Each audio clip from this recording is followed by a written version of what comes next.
En 2021, une mangaka écrit à ses lecteurs. Elle leur annonce qu'elle a perdu un œil, que ses doigts, peu à peu, refusent de tenir le stylo, que son corps l'empêche de dessiner. Son manga s'arrête. Et ce manga, c'est l'une des plus belles histoires que j'ai pu lire. Et tu ne l'as peut-être jamais lu. Alors laisse-moi te le raconter. Ils sont deux. Lui, il parle, toujours avec une cigarette, un œil caché par un bandeau, le sourire du beau parleur. Il négocie toujours le prix des choses. C'est Warwick, c'est celui qu'on entend. L'autre ne dit rien. Un sabre dans le dos, un collier de mercenaire.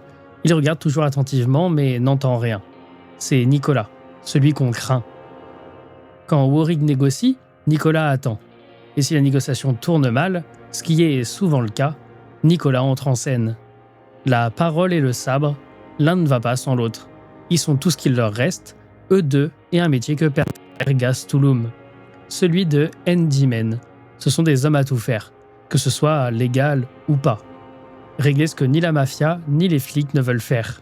Dans une ville contrôlée par 4 familles, ils prennent leurs contrats sans distinction du moment qu'on les paye. Parce que pour eux, à Ergas Tulum, ils ne choisissent pas de camp. Leur situation les suffit, et choisir un camp, c'est s'entourer d'ennemis. Dans cette ville pourrie jusqu'à l'os, où les flics ferment les yeux, où la mafia tient les rues, quand la vie d'un homme se monnaie au tarif du jour, on ne choisit pas. On survit. Le genre d'endroit fait pour ceux qui veulent disparaître, et pour ceux que le reste du monde a déjà rayé de la carte. Mais même ici, certaines personnes sont regardées de haut. Ce sont les Twilight.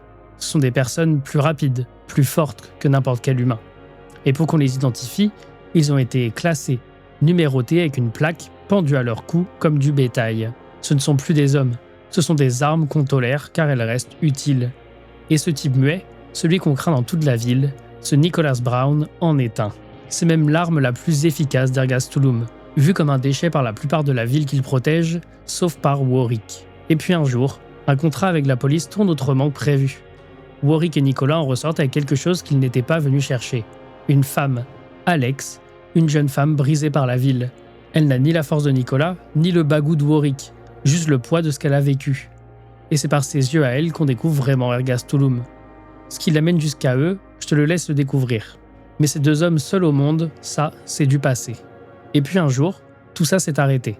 Ce monde, cette ville, ces 3 écorchés qui apprenaient à tenir debout ensemble.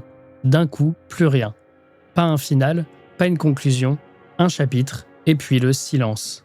Ce n'est pas à cause d'un manque d'idées de la mangaka. Ce n'est pas un énième manga qu'un éditeur annule. C'est à cause de la dure réalité de la vie. Car derrière Gangsta, il y a une autrice, Kosk. Une femme dont le métier, ce qui l'a fait vivre, c'est de tenir un stylo et de dessiner son univers. Mais ça, son corps a commencé à lui refuser. Un lupus, une maladie qui s'attaque à l'intérieur. En quelques années, elle perd un œil et ses doigts. Peu à peu, se paralyse. Pour une dessinatrice, c'est comme si on te retirait ce qui était le plus important pour toi. Et naturellement, le manga va alors s'arrêter. Mais comme il s'était déjà arrêté avant, en 2015, puis encore après.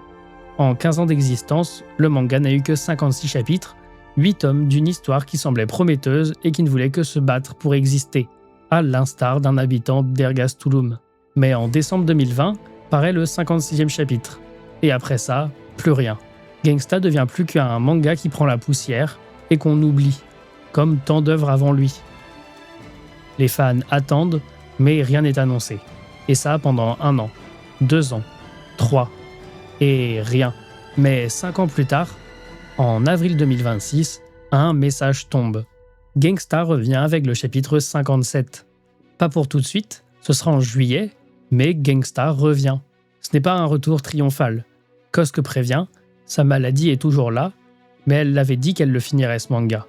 L'apparition sera irrégulière car elle continue son traitement, il y aura toujours des pauses, personne ne sait combien de temps ça tiendra, mais elle va essayer. Ce n'est pas une guérison, c'est son combat qui continue, car le manga va continuer. Mais après 5 ans et la maladie, ce ne sera pas tout à fait la même chose, surtout au niveau des dessins, mais le cœur, lui, restera le même. Et si on réfléchit une seconde à ce que ça veut dire, un manga qui parle de personnes marquées, rabaissées, rayées de la carte, mais qui refusent de disparaître. Des gens qui tiennent debout, même avec la douleur. Et derrière tout cela, une femme qui perd un œil et l'usage de ses doigts, sa manière de dessiner. Elle décide de réapprendre et de ne pas laisser mourir son histoire. Gangsta, au final, ne parle que de ça. Comment dans une ville qui fait tout pour te briser, ne pas baisser les bras et essayer de trouver une lumière, et dans la vie, comment dans un monde déchiré de plus en plus, affronter ce qui nous arrive pour avancer. Voilà pourquoi ce manga est important. Et peut-être que ces 56 chapitres en 15 ans pouvaient sembler être un défaut, ce n'en est pas un. 56 chapitres d'un des meilleurs mangas des années 2010, ça se lit assez rapidement pour être là pour le 57e chapitre qui marque la renaissance de cet univers.